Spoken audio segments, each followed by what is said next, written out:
Бүгін Сужана әкім Ербол Шырақбайұлы алғашқы жұмысын 15-ші мөлтек ауданындағы жөндеу жұмыстарынан бастады.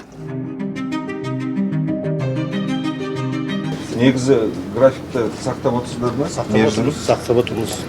Жергілікті атқару органдармен жұмыс өте тығыз, ешқандай бір мезгіл деген ұсыныс бәріміз орындалып жатыр уақытылы.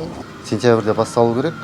По договору негізі ертең сентябрьде бермеймін, декабрьде беремін. Bu yine по договору сондай дейтін болса. Ондай жоқ. Сентябрьде пландап отырмыз, оны енді Сентябрьде бітіріңіздер.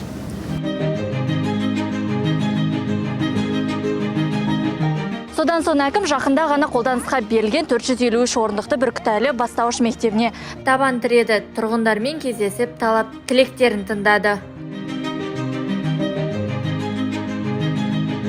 Автобустар қашан бізде жиі жүріледі, ұзақ 40-30 минут арасы, және аз бізде автобус 36, 28, 23 болды.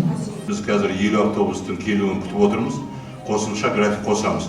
Қазір жүру аралығы 30 минут болса, 10-12 минутқа дейін қысқартамыз. Осы қыркүйек айында, болмаса келесі ақпан айында автобустар келеді. 50 автобус заводта қаржысын төлеп қойған тасымалдаушы мекеме.